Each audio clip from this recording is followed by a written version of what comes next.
మీ జీవితాలు ఎలా ఉన్నా, మీరు అతి సామాన్యమైన జీవితం గడుపుతూ కూడా, మీ భార్యాబిడ్డల కంటే సినిమా రంగాన్నే మక్కువ చేసుకొని, సినిమా రంగమే మా అందరికీ వారధై, సారథై, మాలో ఎవరికి టాలెంట్ ఉన్నా దాన్ని జనానికి తెలియజేయడానికి కృషి చేస్తూ, అహర్నిశలు పనిచేస్తున్న నా పాత్రికేయ మిత్రులందరికీ పాదాభివందనాలు.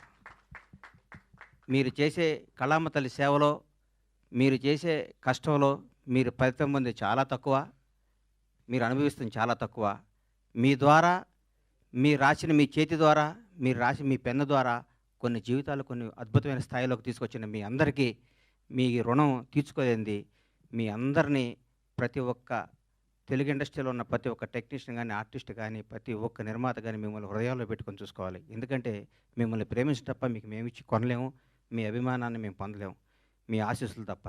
మీ అందరికీ ఫస్ట్ ఉదయపూర్వక ధన్యవాదాలు తెలియజేస్తున్నాను. ఎందుకంటే దాదాపు 7 సంవత్సరాల తర్వాత సినిమా రంగం మీడియా ద్వారా రావడం జరిగింది. మీడియా రంగంలో నాకు ఎంతో సన్నిహితులు. నేను 32 ఏళ్ల కిందట వినాయకరావు గారు నాకు ఫస్ట్ ఇండస్ట్రీకి వచ్చినప్పుడు పరిచయం. వినాయకరావు గారు, బాలరెడ్డి గారు, బిఏ రాజు గారు, మోహన్ కోటేటి గారు, జగన్ గారు, ఎందరో, మన భాస్కర్ భట్ల నా స్నేహితుడు, గంగాధర శాస్త్రి గారు, అన్నీ రవి, రకరకాల మంది, ఎంతోమంది ప్రవాహం పోతూ ఉన్నారు, కొత్త వాళ్ళు వస్తున్నారు. కానీ మీకు అందే తక్కువ, మీరు పడే కష్టం ఎక్కువ. మీ విలువ తీర్చుకోలేంది, మీరు చేసే శ్రమకి వెల కట్టలేంది. మీ అందరికీ హృదయపూర్వక ధన్యవాదాలు. గబ్బర్ సింగ్. నా తల్లిదండ్రులు నాకు జన్మనిస్తే పవర్ స్టార్ పవన్ కళ్యాణ్ ఆయన నాకు బతుకునిచ్చాడు. పవన్ కళ్యాణ్ గారి గురించి ఎంత చెప్పుకున్నా నేను తక్కువే.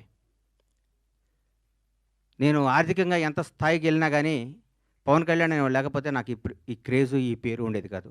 మామూలుగా చిన్న చిన్న వేషాలు వేస్తూ ఉండి, అప్పటికి కూడా ఏ రోజు కూడా బండ్లా గణేష్కి క్యారెక్టర్ కావాలి, ఈ క్యారెక్టర్ బండ్లా గణేష్ అనే స్థాయికి నా జీవితంలో రావటం జరగలేదు. వేషాలు వేయటం జరుగుతూ ఉండేది, రకరకాలు ఉండేది. ఒకనొక టైంలో అప్పుడు అసిస్టెంట్గా ఉన్న మా block buster director Harish Shankar గారు కూడా నాకు ఒక చింతకాయల రవి అనే సినిమాలో నన్ను రికమెండ్ చేసి అమెరికా పంపించారు అప్పట్లో. అప్పటి నుంచి మా సన్నిహిత సంబంధాలు మాకుండేవి. నన్ను నిర్మాతం చేశారు పవన్ కళ్యాణ్ గారు. ఒకరోజు పిలిచి ఎందుకో అన్నాడు, కానీ నువ్వు సినిమాలు చేస్తావు, నేను నిర్మాత చేస్తాను. నేను షాక్ అయ్యి, నేను నమ్మలేదు. నన్ను నేను నమ్ముకోలేని పరిస్థితిలో కూడా నన్ను నిర్మాత చేస్తే చాలామంది ఆయన అభివృద్ధి కోరుకుని ఆయన సన్నిహితులు కూడా నువ్వేంటే గణేష్ సినిమా చేయటం అంటే కూడా నేను మాట ఇచ్చాను, మాట తప్పను అనేసి నన్ను నిర్మాతం చేసిన పవన్ కళ్యాణ్ గారికి ఈ సందర్భంగా ఇంకొకసారి పాదాభివందనాలు తెలియజేసుకుంటున్నాను. గబ్బర్ సింగ్ ఒక చరిత్ర. ఈరోజు మార్నింగ్ ఎక్కడో వాకింగ్ చేసి బయటకు వస్తుంటే, ఏందన్నా గబ్బర్ సింగ్ రిలీజు అంటున్నావు, టీవీలో వస్తుంది, గొడవ ఉంది, రెండో రిలీజ్కి ఎంత క్రేజ్ అయిందా అని అడిగాడు ఒక ఆయన. నేనన్నా, హిందువులకి భగవద్గీత, ముస్లింలకి ఖురాన్, క్రైస్తవులకి బైబిల్ ఎంత పవిత్రమైందో పవన్ కళ్యాణ్ అభిమానులకు కూడా గబ్బర్ సింగ్ ఎంత పవిత్రమైందిరా బాబు, అది అప్పుడు ఆ చిరస్థాయిగా గుండెల్లో ఉండిపోయేది అని చెప్పాను. దాని గురించి మనం ఏం చేయలేం. ఈ సినిమా అణువణువున ఏ బ్రహ్మ ముహూర్తాన భగవంతుడు ఈ ముహూర్తాన్ని క్లాప్ కొట్టించాడో కానీ, ఏ బ్రహ్మ ముహూర్తం హరీష్ శంకర్ గురించి చెప్పాలి.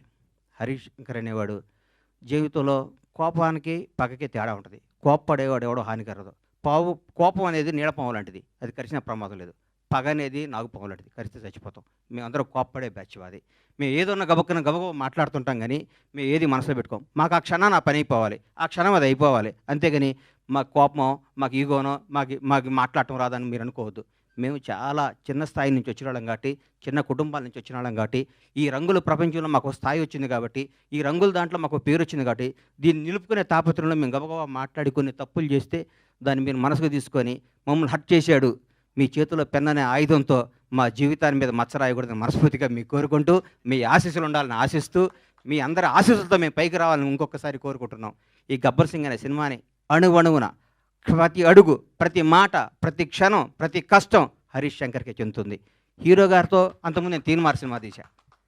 హీరో గారు ఎవరేం చెప్తే చేస్తాడు, పాపం నమ్మితే వదిలేస్తాడు. గబ్బర్ సింగ్ అనే చిత్రాన్ని హరీష్ శంకర్ ఏం చెప్తే చేద్దామని ఫస్ట్ డే నాతో చెప్పాడు. బాబు నేను షర్టు గుండీ లిపితే పోలీసు అడిగిపోతాడా అని అడిగాను నేను ఒకరోజు. నీకెందుకురా, నువ్వు దూరం కూర్చో అనేవాడు నన్ను. ఆయన ప్రతి ఒక్కటి అంత గొప్ప సినిమా. 12 సంవత్సరాల కెరీర్లో ఆ ప్రయాణంలో ఒక్కొక్కళ్ళు మల్లెపూలు ఇస్తే కొంత తల్లో పెట్టుకుంటే కొంత ఎక్కడో పెట్టుకుంటారు. హరీష్ శంకర్ని వాడుకునేవాడికి తెలుస్తుంది హరీష్ శంకర్ పవర్ ఏంటో. వాడుకోనేవాడు ఎక్కడో పెట్టుకుంటే మనం ఏం చేస్తాం దానికి. ఇప్పుడు మల్లెపూలు ఉంటాయి, కొందరు తల్లో పెట్టుకుంటారు, కొందరు దేవుడి దగ్గర పెడతారు, కొందరు ఇంకెక్కడో పెడతారు. మా హరీష్ శంకర్ అనే ఒక డైమండ్ని ఎక్కడో పెడుతున్నారు. హరీష్ శంకర్ అనేవాడు నాకు వస్తే హరీష్ శంకర్ అనేవాడు ఎక్కడిదే ఆ పువ్వు అనేవాడిని ఎట్లా నేను చూపిస్తాను. నేను హరీష్ శంకర్ అనేవాడిని అద్భుతంగా ఒక సీసాలో ఒక అద్భుతమైన సీసాలో సారా పోతే సారా సీసా అవుద్ది, పాలు పోతే పాలు సీసా, అమృతంతో అమృతం సీసా అవుద్ది. హరీష్ శంకర్ అనేవాడు సీసాలు అంటాడు. ఆ సీసాలో అద్భుతమైన సినిమా కథ చేసుకుంటే హరీష్ శంకర్ తెలుగు ఇండస్ట్రీలో రాబోయే 25 ఏళ్ళు డైరెక్టర్గా నంబర్ 1గా ఉంటాడు. నాకు తెలుసు హరీష్ శంకర్ అంటే ఏంటో. నాకు తెలుసు. పవన్ కళ్యాణ్ గారి గురించి ఏం చెప్పమంటారు, ఎందుకు చెప్పమంటారు, ఎన్నేం చెప్పమంటారు. ఒక గొప్ప మానవత్వం గల వ్యక్తి, ఒక నిజాయితీ గల నిబద్ధత గల వ్యక్తి, నీతివంతుడు. తన కోసమే కాదు, తన బిడ్డల కోసమే కాదు, తన బిడ్డల కోసం, తన కుటుంబం కోసం అంటే సంవత్సరానికి ఒక సినిమా చేసుకుంటూ ఎవరిని కలపకుండా 6 నెలలు ఇక్కడ, 6 నెలలు ఫారిన్లో, 6 నెలలు జనానికి కనపడకుండా నెలకు 10 రోజులు షూటింగ్ చేసుకుంటూ సంవత్సరానికి భారతదేశంలో ఏ నటుడు పొందనంత అత్యధిక రెమ్యునేషన్ పొంది కూడా హాయిగా బతకగల కెపాసిటీ ఉన్న పవన్ కళ్యాణ్ ఈరోజు జనం కోసం కుటుంబాన్ని వదిలేసి, పిల్లల్ని వదిలేసి, తన సుఖాలను వదిలేసి, అన్నీ వదిలేసి అహర్నిశలు పోరాడి 10 సంవత్సరాలు, దాదాపు 10 సంవత్సరాల పాటు, 10-12 సంవత్సరాల పాటు ప్రజల కోసం పోరాడి ఈరోజు ఒక స్థాయిలో ఉన్నారు. నేను పూర్తి స్థాయిలో ఉన్నాను నేను చెప్పను, ఎందుకంటే నేను ఆయన ఎక్కడో ఊహించుకున్నాను. అది అవుద్ది, ఆయన రోజు నేను మాట్లాడతా. పవన్ కళ్యాణ్ ఒక నిబద్ధత గల వ్యక్తి, నిజాయితీగా బతికే మనిషి, నీతిగా బతికే మనిషి. నన్ను ఒక ఆయన, అరే హీరో పవన్ కళ్యాణ్ గారు ముఖ్యమంత్రి అయ్యారు కదా, ఒక చిన్న పని చెప్తా అన్నాడు. నేను పైనుంచి కింద చూశాను. నిన్ను నన్ను కొడతాడు నాయన, మన కొందరిని దూరం నుంచి చూడాలి, కొందరు దగ్గరికి వెళ్తాను ట్రై చేయకూడదు, మనకు అనవసరం అవన్నీ, ఆయన ఎప్పుడు పిలిస్తే వెళ్తాను వదిలే అని చెప్పాను. అట్లాంటి పవన్ కళ్యాణ్ గారితో గబ్బర్ సింగ్ లాంటి సినిమా తీయటం, దాన్ని రిలీజ్ చేయాలని 1 year బ్యాక్ నేను, నా మిత్రుడు మర్చిపోయాను. ఈ గబ్బర్ సింగ్ అనే సినిమాని ఎట్లా రిలీజ్ చేయాలంటే దీన్ని హీరో గారిని నాకంటే ఎక్కువ ప్రేమించేవాడు ఎవరున్నారు, ప్రేమించి ఈ సినిమా రిలీజ్ చేయాలి, ప్రేమించి ఈ సినిమా డైరెక్ట్ చేశాడు హరీష్ శంకర్, ప్రేమించి ఈ సినిమా తీశాను నేను, ప్రేమించి అద్భుతంగా మ్యూజిక్ చేశాడు దేవిశ్రీ ప్రసాద్. ప్రతి ఒక్కళ్ళు, రమేష్ రెడ్డి గారు కానీ, సతీష్ కానీ, ఆ కోడైరెక్టర్లు కానీ, మా బాబీ కానీ, రామారావు గారు కానీ, ప్రతి ఒక్కళ్ళు ఈ సినిమాకి, మా విజయ్ కానీ డైరెక్టర్ అయ్యాడు విజయ్ కానీ, ఒక్కళ్ళు కాదు, మా హనుమంతరావు గారు కానీ, మా సుబ్రహ్మణ్యం కానీ, మా అయ్యప్ప కానీ, మా ప్రొడక్షన్ కానీ, మా టీం, మా శ్రీనివాస్ గారు కానీ, ప్రతి ఒక్కళ్ళు ఈ సినిమా ఇది కొట్టాలి సార్, ఇది కొట్టాలి, ఇది పండగ. ప్రతిరోజు మా ఇంట్లో ప్రతి షూటింగ్ అంటే పండగ జరిగే షూటింగ్. ఈ షూటింగ్లో హీరో గారు గుర్రం నుంచి పడబోయాడు. ఎక్కడ మన అది ఎవరన్నది గుజరాత్లో. షాక్ అయిపోయాను నేను, కింద పడితే ప్రాణం పోయేది ఆ రోజు. పవన్ కళ్యాణ్ గారికి ప్రాణం పోయేది. మాకు తెలియదు ఆ గుర్రం మా మాట ఉంటుందని. డైరెక్టర్ ఉన్నాడు, నేనున్నాను. గుండె ఆగిపోయింది ఆ రోజు. పొరపాటున ఎన్ని ప్రమాదాలు తట్టుకున్నామండి ఈ సినిమాలో, ఎన్ని ప్రమాదాలు. ఎంత కష్టపడ్డాడండి హీరో గారు. డైరెక్టర్ ఏం చెప్తే చేయమన్నాడు, ఏం చెప్తే చేశాడు. జనం దీనికి బ్రహ్మరథం పట్టారు. పవన్ కళ్యాణ్ అభిమానులు కడుపు నిండా ఒకే రోజు బిర్యానీ, చికెన్ బిర్యానీ, మటన్ బిర్యానీ అన్ని కలుపుకొని కడుపు నిండా నిద్రపోయిన ఈ సినిమాని ఈ విధంగా రిలీజ్ చేయటం నా అదృష్టం. మా సత్యనారాయణ గారికి, ఈ సత్యనారాయణ గారిని ఎందుకు ఎన్నుకున్నానంటే, జనసేన నాయకుడు ఆయన. పవన్ కళ్యాణ్ గారిని నాకంటే ఎక్కువ అభిమానించేవాడు. పవన్ కళ్యాణ్ గారిని నాకంటే ఎక్కువ ఉన్నత స్థాయిలో చూడాలని గొడవ కూడా చేసేవాడు. అట్లాంటి ఆయన చేతిలో ఈ సినిమా పెడితే అద్భుతంగా ఉంటుంది. ఈ సినిమాని ప్రతి ఒక్కరూ ఈరోజు రిలీజ్ అయిందనే విధంగా చూసే విధంగా ఈరోజు ఇంత క్రేజ్ రావటం అంటే, గబ్బర్ సింగ్ రిలీజ్ అప్పుడు ఎన్ని ఫోన్లు వచ్చినా అన్ని ఫోన్లు వస్తాయి, నాకు టికెట్లు అని. నేను థియేటర్లకు ఫోన్ చేసిన టికెట్లు, సార్ ఇది సెకండ్ రిలీజ్ అని మేము ఆల్రెడీ అన్ని పెట్టేస్తే మొత్తం అయిపోయినాయి సార్, మాకే టికెట్లు లేవంటున్నారు వాళ్ళు. నేనేం చెప్పాలి, నాకు అర్థం కావట్లేదు. థియేటర్లు పెంచుతున్నాం, అద్భుతంగా చేస్తున్నాం. ఇది సినిమాని ఇంకొకళ్ళు రిలీజ్ చేయాలంటే కూడా గబ్బర్ సింగ్ అంత కలెక్షన్ రావాలని అనుకొని రిలీజ్ చేసే స్థాయిలో ఉంటుంది ఈ సినిమా రిలీజ్. ఏ సినిమా రిలీజ్ గబ్బర్ సింగ్లా కలెక్ట్ చేస్తండి అని ఏ సినిమా అయినా ఈరోజు తెలుగు సినిమా రంగం భారతదేశంలో తెలుగు సినిమా రంగం వైపు చూస్తున్నారు.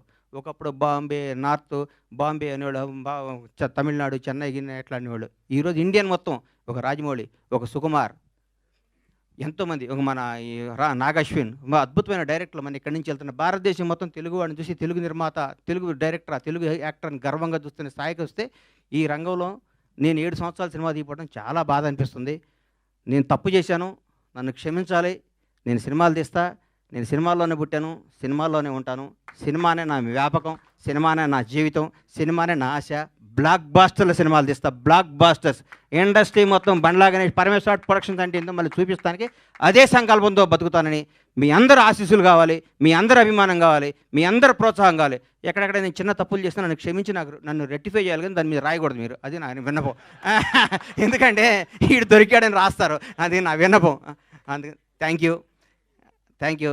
ఈ సినిమాను ఆదరించి మళ్ళీ ఈ సినిమాకు వచ్చే కలెక్షన్స్ బిత్తరపోయే విధంగా ఉండాలని మనస్ఫూర్తిగా కోరుకుంటూ, ముఖ్యంగా పవర్ స్టార్ అభిమానులకి మనందరికీ నేను చెప్తున్నా, ఇంతకుముందు పవర్ స్టార్ పవన్ కళ్యాణ్ గారు మనం ఏం చేసినా పవన్ కళ్యాణ్ అభిమాని ఎగిరినా ఒక న్యూసే, తగ్గిన న్యూసే. ఇప్పుడు నేను చెప్తున్నా, గౌరవ ఆంధ్రప్రదేశ్ రాష్ట్ర ఉప ముఖ్యమంత్రి, జనసేన నాయకుడు, ఈరోజు భారతదేశాన్ని పరిపాలిస్తున్న ప్రభుత్వంలో ఒక కీలక పాత్ర పోషిస్తున్న మహోన్నత వ్యక్తి. మనం థియేటర్లో చాలామంది థియేటర్లు ఎందుకు ఇవ్వట్లేదు అంటే, బాబోయ్ మీ పవన్ కళ్యాణ్ ఫ్యాన్స్ మా సీట్లు ఎరగొడతారంటున్నారు. మీ అందరికీ చెప్తున్నాం సార్, ఎగ్జిబిటర్స్ అందరికీ, మా పవన్ కళ్యాణ్ ఫ్యాన్స్ ఇంతకు ముందు కాదు, క్రమశిక్షణ గల వాళ్ళు, మీ సీట్లు ఎరగొట్టరు, ఆనందం తెలియజేసుకుంటారు, మీకు ఏ నష్టం చేయరు. దయచేసి మాకు థియేటర్లు ఇవ్వండి. దయచేసి చేతులెత్తి నమస్కరిస్తున్న ఎగ్జిబిటర్స్ అందరికీ థియేటర్స్ ఇవ్వండి. పవన్ కళ్యాణ్ ప్రతి ఒక్క అభిమాని సెప్టెంబర్ 2వ తారీఖు నాడు ఉదయాన్నే గుడికి వెళ్తాడు, 11 థియేటర్కి వెళ్తాడు. ఇది కన్ఫర్మ్. గుడికి వెళ్ళి పవన్ కళ్యాణ్ 100 ఏళ్ళు బతకాలనుకుంటారు, థియేటర్కి వచ్చి పవన్ కళ్యాణ్ ఉత్సవాలు చూసుకుంటారు. ఈ రెండింటిని మాత్రం మీరు మమ్మల్ని నిరుత్సాహపరచొద్దు. దయచేసి ఆంధ్రప్రదేశ్లో ఉన్న, తెలుగు రాష్ట్రాల్లో ఉన్న ప్రతి ఎగ్జిబిటర్కి చేతులెత్తి నమస్కరిస్తే రిక్వెస్ట్ చేస్తున్నా, థియేటర్ ఇవ్వండి. మీ థియేటర్ పవన్ కళ్యాణ్ ఫ్యాన్స్ తరపున, పవన్ కళ్యాణ్ అభిమానుల తరపున, ఒక అభిమానిగా, పవన్ కళ్యాణ్ భక్తుడిగా నేను మీ అందరికీ మాటిస్తున్నాను, మా వాళ్ళు థియేటర్లు ఎరగొట్టరు, థియేటర్లు ఆగం చేయరు. పవన్ కళ్యాణ్ మనుషులు అండి మేము. మా బాస్ ఇలా ఆంధ్రప్రదేశ్ రాష్ట్ర ఉప ముఖ్యమంత్రి, జనసేన అధ్యక్షుడు, ఇంతకుముందు పవర్ స్టార్ కాదు. మేము మా దేవుడి కోసం మీకు ఏ హాని తలపెట్టాం, మేము అభిమానించుకుంటాం. ఈ గబ్బర్ సింగ్ సినిమా తీస్తే మాకు దైవ దర్శనం జరిగినట్టు కాబట్టి మా దైవ దర్శనానికి మీరు ఆటంకం కలిగించొద్దని రిక్వెస్ట్ చేస్తున్నాం. ఈరోజు ప్రతి ఒక్క కార్యకర్త, తెలుగుదేశం లేదు, బీజేపీ లేదు, ఆంధ్రప్రదేశ్లో ఉన్న జనసేన ప్రతి ఒక్కళ్ళు రోజు థియేటర్లో ఉంటున్నారు. మీరు థియేటర్లు ఇవ్వకపోతే ఎట్లా సార్? ఇవ్వండి, దయచేసి ఇవ్వండి, మమ్మల్ని ఎంకరేజ్ చేయండి. Thank you. Super sir, thank you so much. డెఫినెట్గా ఇప్పుడు అభిమానులందరూ కేవలం పవర్ స్టార్